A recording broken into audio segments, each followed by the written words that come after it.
It was a typical Thursday evening when I decided to make a quick run to the grocery store. I had just finished my late shift at work and was eager to pick up a few essentials before heading home. The parking lot was dimly lit, with only a few cars scattered around. The air was crisp, and the silence was punctuated by the distant hum of traffic from the main road. As I pulled into the parking lot, I noticed a figure standing near the entrance. He was wearing a dark hoodie that obscured his face, and he seemed to be loitering with no apparent purpose. My instincts told me to stay alert, but I brushed off the unease, attributing it to my tiredness.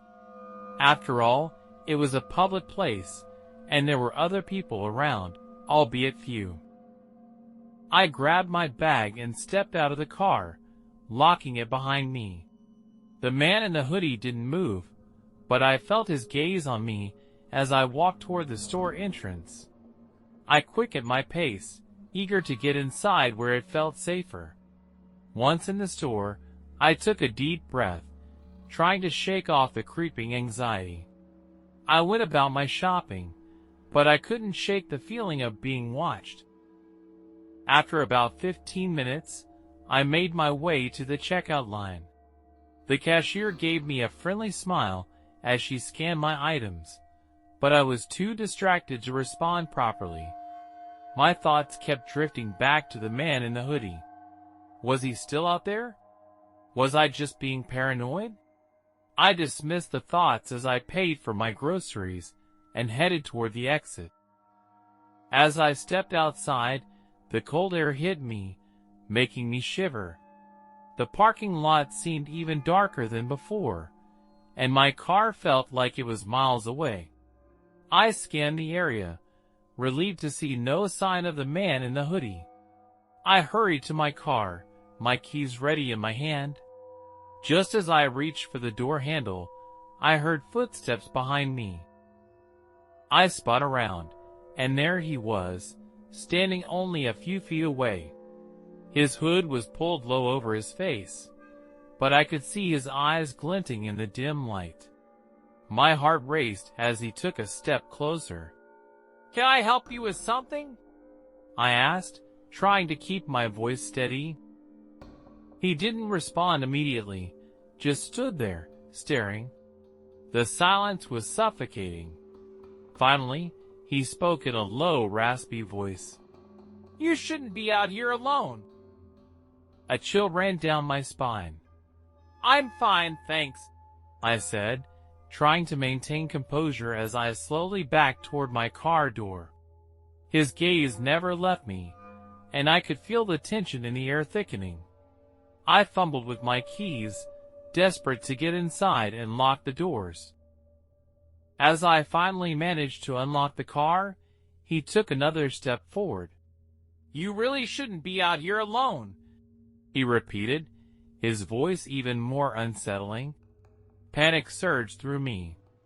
I yanked the door open, jumped inside, and slammed it shut. My hands were shaking as I locked the doors and started the engine. Through the windshield, I saw him standing there, unmoving, still watching me.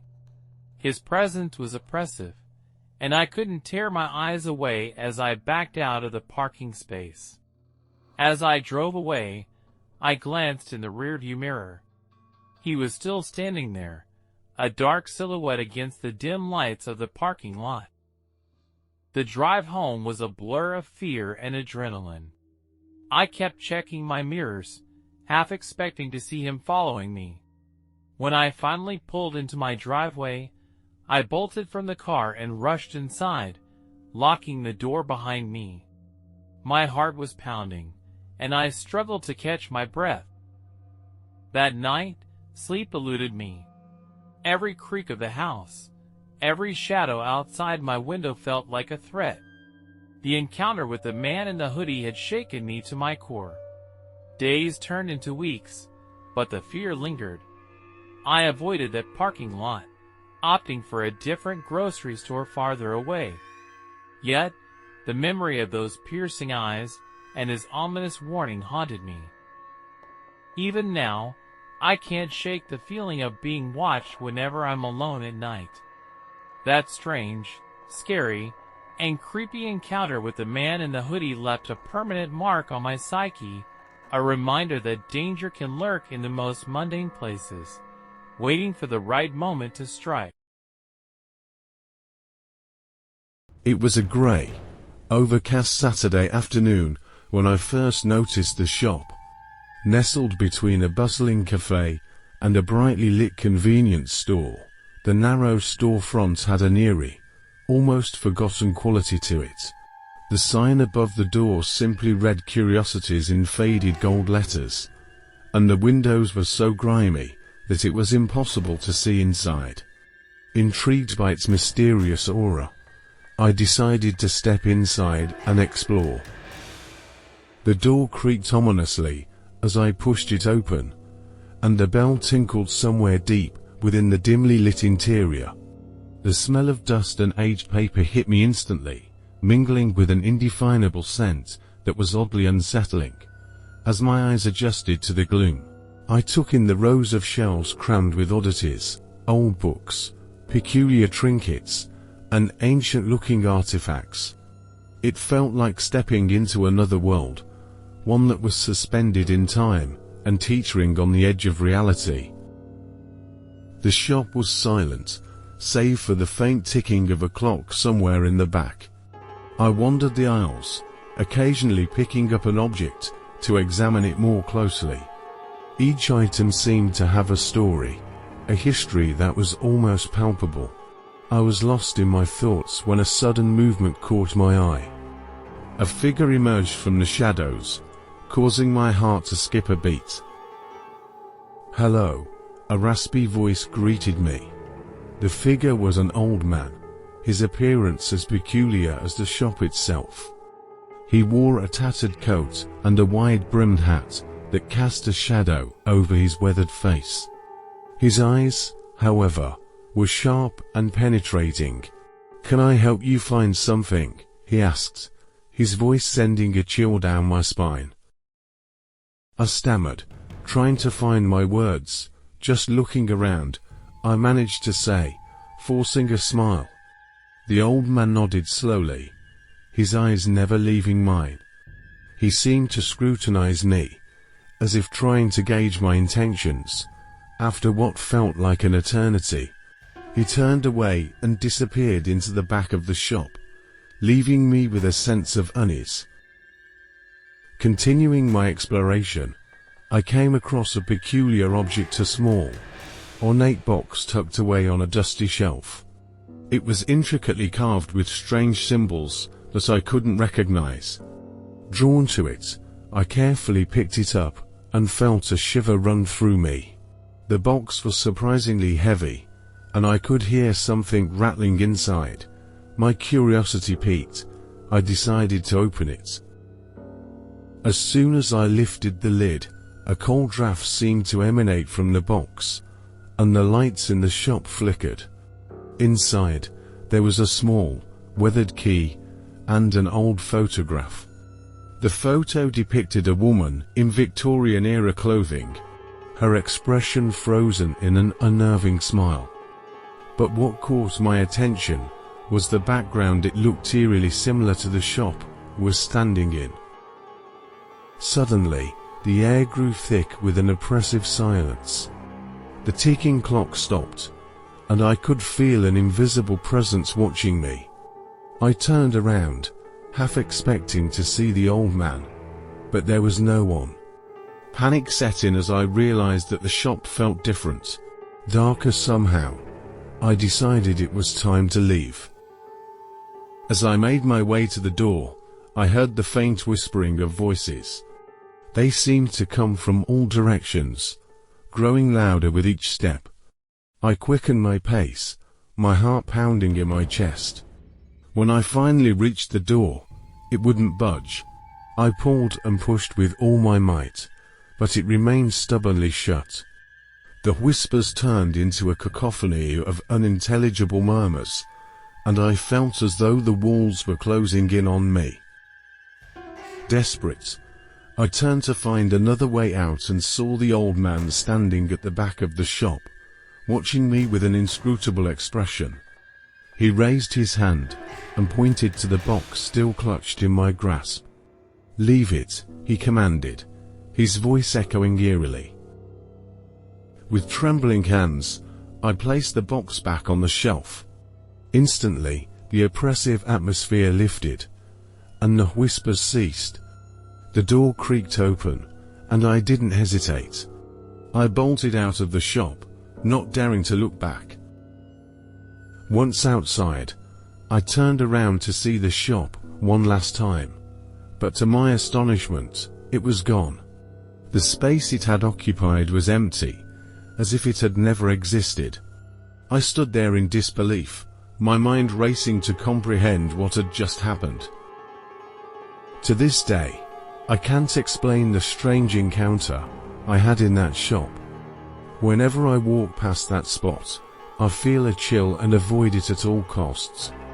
The memory of the old man, the mysterious box, and the eerie whispers haunts me still.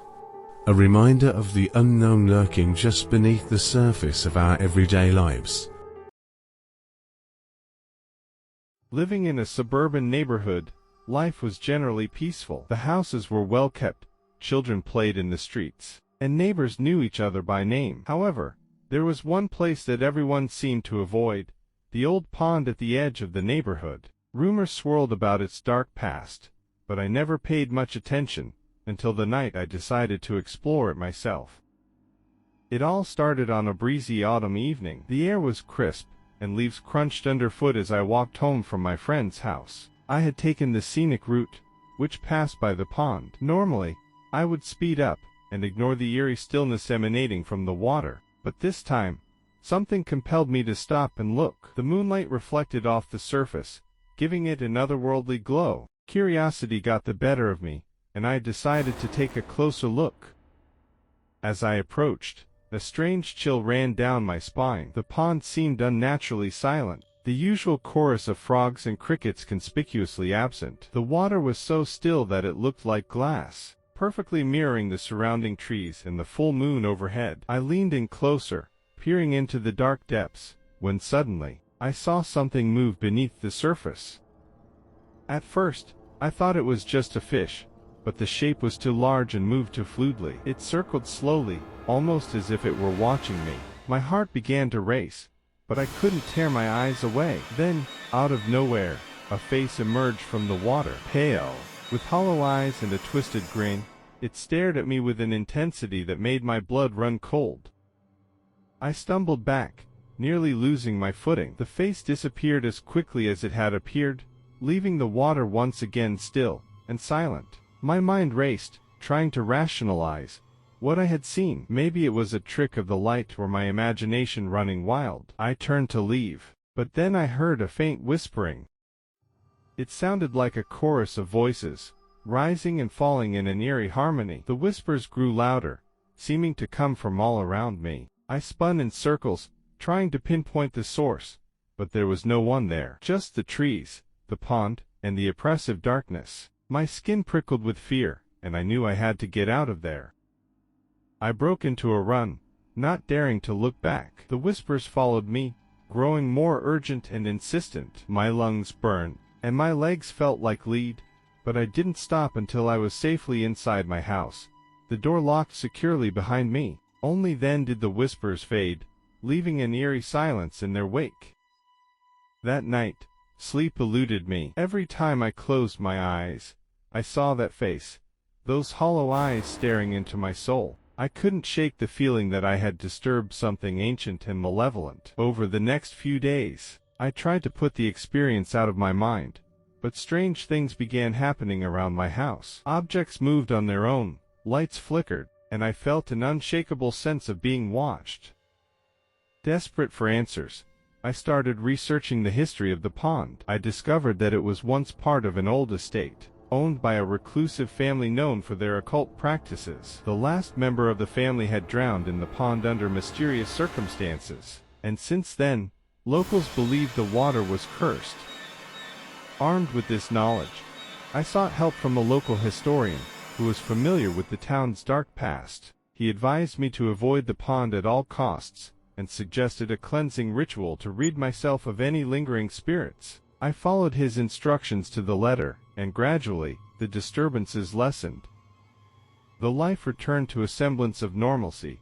The memory of that night at the pond never faded. The whispers, the face in the water, and the feeling of being watched left a permanent mark on my psyche. I learned to heed the warnings of the old pond, and never ventured near it again. It remained a dark, silent sentinel at the edge of the neighborhood, a reminder of the secrets that lurked just beneath the surface, waiting to be discovered by the unwary.